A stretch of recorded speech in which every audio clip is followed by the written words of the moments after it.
Hello friends, समाज कल्याण विभाग के छात्रवृत्ति पोर्टल पर आपका स्वागत है। मैं यहाँ छात्रवृत्ति फॉर्म भरने में आपकी सहायता के लिए उपस्थित हूँ। छात्रवृत्ति फॉर्म को सही तरीके से भरने के लिए कृपया इस प्रक्रिया का पालन करें। यह है छात्रवृत्ति योजना के सक्षम पोर्टल का होम पेज।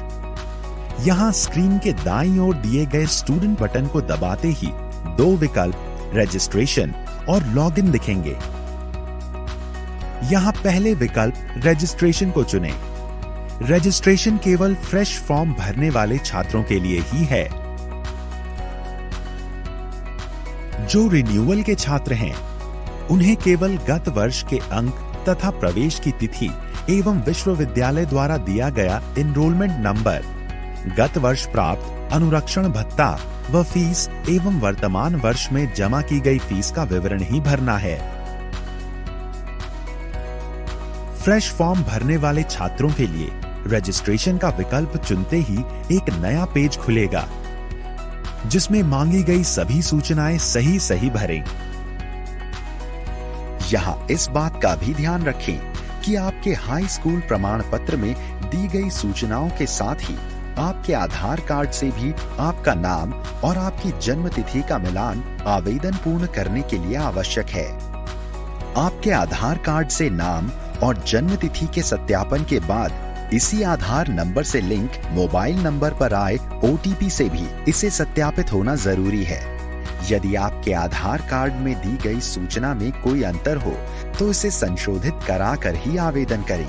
सभी मांगी गई सूचनाएं फॉर्म में भरने के बाद जो पासवर्ड आप बनाएंगे उसे जरूर कहीं लिख लें। फॉर्म भरने के बाद सबमिट का बटन दबाएं। अब आपको लॉगिन करना होगा, परंतु उससे पहले कुछ जरूरी प्रपत्र या डॉक्यूमेंट अपने पास निकाल कर अवश्य रख लें, जो आपको इस फॉर्म भरने की पूरी प्रक्रिया में काम आएंगे। यह डॉक्यूमेंट्स हैं शैक्षिक योग्यता का अंक पत्र या प्रमाण पत्र, जाति प्रमाण पत्र,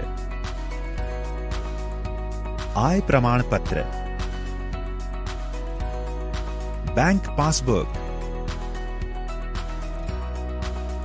शिक्षण संस्थान में जमा की गई शुल्क की रसीद,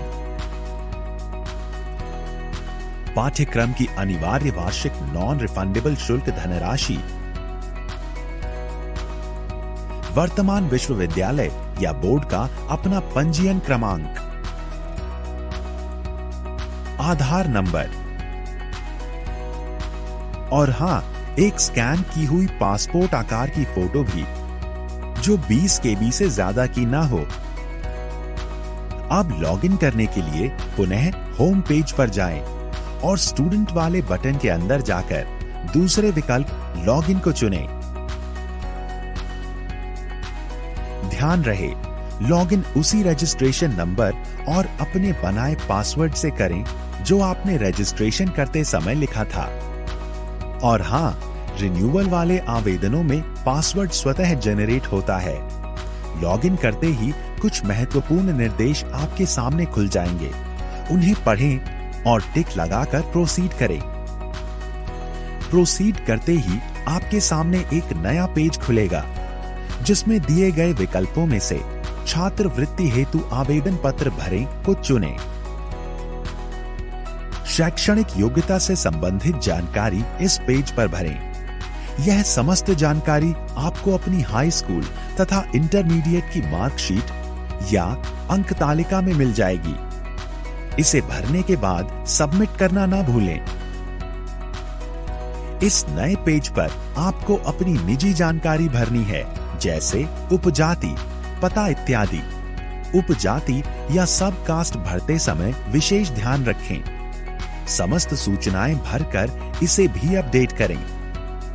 अब इस नए खुले पेज पर मांगी गई जानकारी जैसे जाति व आय से संबंधित सूचनाएं अपनी जाति प्रमाण पत्र का क्रमांक व आवेदन पत्र क्रमांक एवं आय प्रमाण पत्र का क्रमांक व आवेदन पत्र क्रमांक देखकर सही भरें। इसे अपडेट करते ही हम बैंक से संबंधित मांगी गई सूचनाओं के पेज पर पहुंचेंगे।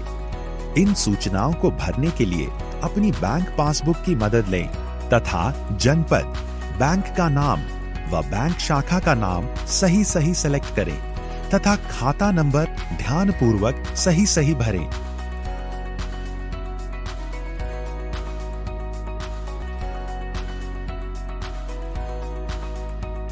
यहाँ जनपद वही चुनें जिस जनपद में आपका बैंक खाता हो और इस बात का विशेष ध्यान रखें कि किसी भी स्थिति में यह बैंक खाता बंद न हो, क्योंकि इसी खाते में आपकी छात्रवृत्ति की धनराशि हस्तांतरित होगी। अब इस पेज को पूरा भरने के बाद अपडेट करें। अब हम शुल्क संबंधित विवरण भरने वाले पेज पर हैं। इसमें मांगी गई सूचनाएं अपने प्रपत्रों को देखकर ही भरें व अपडेट करें। हम अपने गत वर्ष का विवरण भरने एक नए पेज पर आ गए हैं। यह सूचनाएं भी अपनी मार्कशीट या अंक तालिका देखकर भरें और पुनः अपडेट करें। तो लीजिए, आपने एक चरण पूरा कर लिया है। अब फिर से होम पेज पर जाकर फोटो अपलोड के विकल्प को चुनकर अपनी 20 KB वाली फोटो अपलोड करें। आपने यह चरण भी पूरा कर लिया है। अब आपका फॉर्म भर गया है। जांच के उपरांत ही अपना आवेदन पत्र या फॉर्म सबमिट करें। यहाँ मेरा आपसे अनुरोध है कि आप सभी छात्र अपना फॉर्म स्वयं ही भरें। यदि किसी अन्य माध्यम द्वारा फॉर्म भरवा रहे हैं तो सभी प्रविष्टियां भरवाने के बाद स्वयं जांच लें और फॉर्म भर जाने के बाद प्रयुक्त हुई सूचनाएं व अपना पासवर्ड अपने पास ही सुरक्षित रखें।